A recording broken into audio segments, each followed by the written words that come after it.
Article writing. तो article मैंने कहा न्यूज़पेपर में, मैगजीन में, जर्नल में जो छपता है, आपकी स्कूल की मैगजीन में भी आर्टिकल आता है ना। तो आर्टिकल राइटिंग करना एक बहुत ही क्रिएटिव काम है।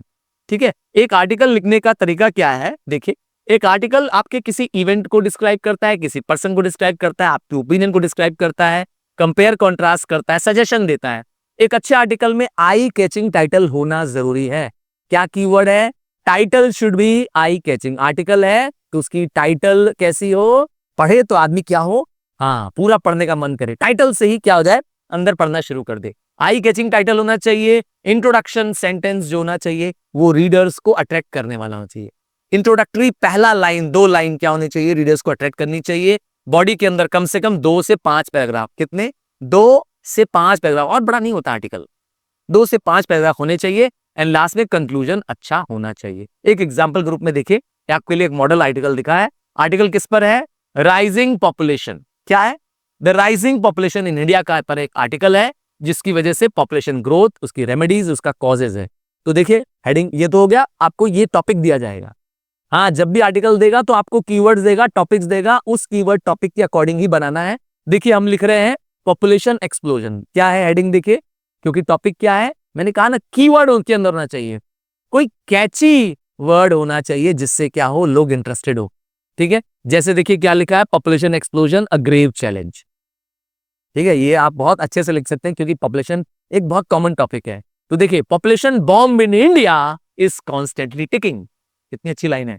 पहली लाइन देखिए, the growing population is the root cause of many social economic challenges faced by India. On the 2.4% area of the world, our country is supporting 16% of the world population. देखा, आपने कुछ fact and figures के साथ answer लिखते ही अपने answer के, अपने इस आर्टिकल की वैल्यू कई गुना बढ़ा दी।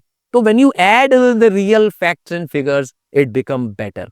हाँ सच में। अब आप सोचेंगे सर हमको तो सारे फैक्ट एंड फिगर नहीं याद है, पर जो भी याद है, जैसे India is most populated country in the world, अरे ये तो एक आसान फैक्ट है ना। Now India has beaten China in terms of population। देखिए, तो ये तो फैक्ट है ना आपके पास, ये लिख दीजिए। देखा क्या, जरूरी नहीं है कि आपके पास ये एग्जैक्ट ये नंबर हो, आपको कोई और फैक्ट फिगर्स पता हो, वो लिखने से क्या होता है, आपके आर्टिकल की वैल्यू बढ़ जाती है। ठीक है, और देखिए, अब देखिए कुछ आर्टिकल से रिलेटेड है कि इसकी वजह से लिटरेसी पैदा हो रही है, पॉवर्टी पैदा हो रही है। क्या वो चैलेंजेस है पॉपुलेशन ग्रोथ की वजह से, वो सारा एग्जाम्पल दे रहा है कि फैमिली प्लानिंग नहीं हो पा रही है, ये सब एग्जाम्पल है आपके लिए। ठीक है, अब आप देखिए, मैं आपको ले चल रहा हूं एक आर्टिकल राइटिंग के बाद आपको जो ब्लॉक में लिखना है, किसको? आर्टिकल को नहीं, आर्टिकल को ब्लॉक में नहीं लिखना है, प्रपोजल को ब्लॉक में लिखना है। किसको?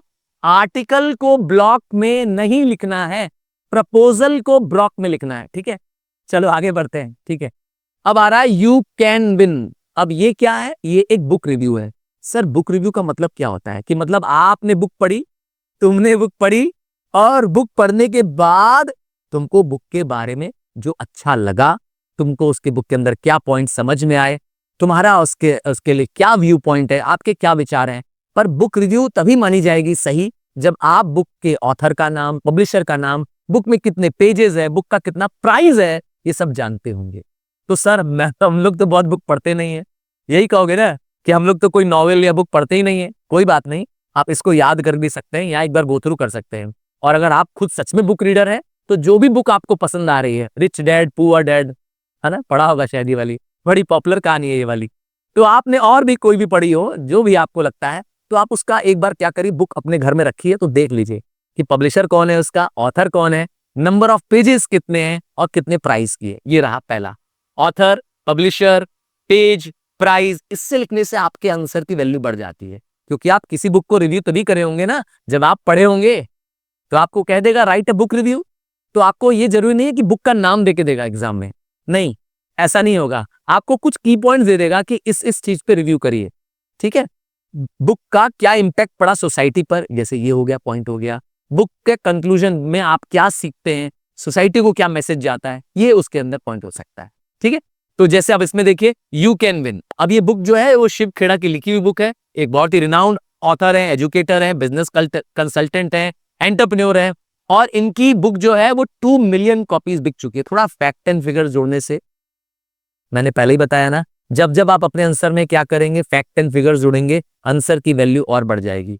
ठीक है, इसीलिए मैंने कहा बुक रिव्यू लिखेंगे तो पहले कुछ जानकारी ले लीजिए, जैसे मैंने कहा यू कैन विन की है। अब इस बुक में कितने चैप्टर्स है आपको पता है भाई? जब पढ़े होगे तब तो बताओगे ना। इसीलिए मैं कह रहा हूं कोई मनगढ़ंत कहानी मत लिख देना। हाँ, अपने स्कूल की कोई कोर्स बुक मत लिख देना, मैकबेथ मत लिख देना, क्योंकि मैकबेथ बुक रिव्यू में नहीं काउंट होगा। सर क्यों नहीं काउंट होगा मैकबेथ? अरे मैकबेथ प्ले है, समझ रहे हो क्या? मैकबेथ नॉवेल नहीं है, मैकबेथ एक प्ले है जो तुम्हारे सिलेबस का है, उसको नहीं का आप काउंट कर सकते। बहुत सारे बच्चे सोचते हैं कि सर हम लोग मैकबेथ ही लिख देंगे, नहीं चलेगा।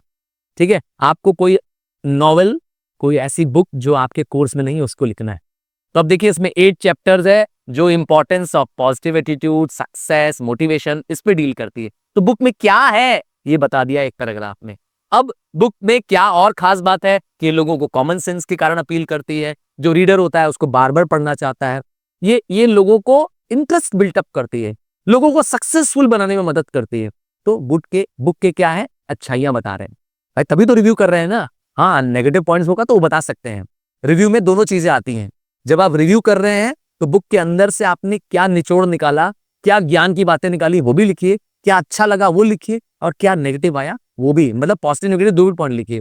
अब author takes the reader through this own as well as others language leaders insight. ठीक है, इस बुक में लोगों का इनसाइट है। और क्या खास बात है, बुक सिंप्लीफाइड फॉर्म में है, डीप फिलॉसफी बताती है। Great minds have purpose other than other है विशेष।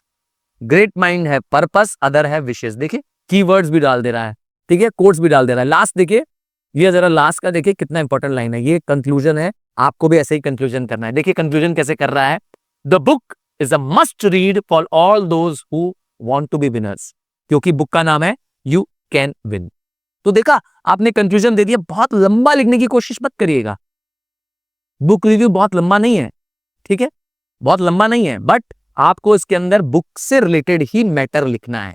इसलिए बुक अगर रिव्यू नहीं आता है, आपने कोई बुक नहीं पढ़ी है, इसी को एक बार पढ़ डालिएगा, और इसी को एक बार पढ़ डालिएगा, कर लीजिएगा।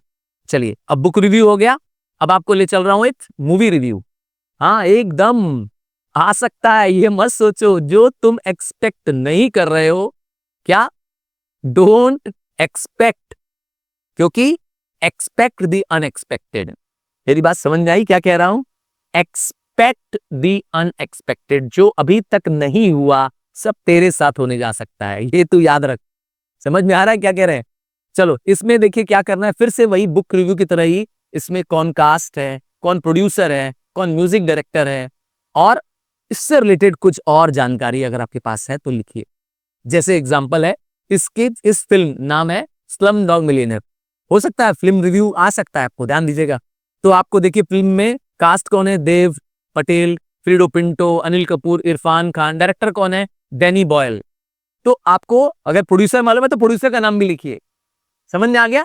थोड़ा रियलिस्टिक बनाइए, ताकि उसमें जो जो रियल नेम है, फैक्ट्स हैं, वो लोगों को पता चले। इसी से पता चलेगा कि आप क्या कर रहे हैं, इस मूवी का रिव्यू कर सकते हैं। आइए देखिए इसमें क्या है। देखिए मूवी में आ रहे हैं, स्लमडॉग मिलियनेयर की बात कर रहे हैं।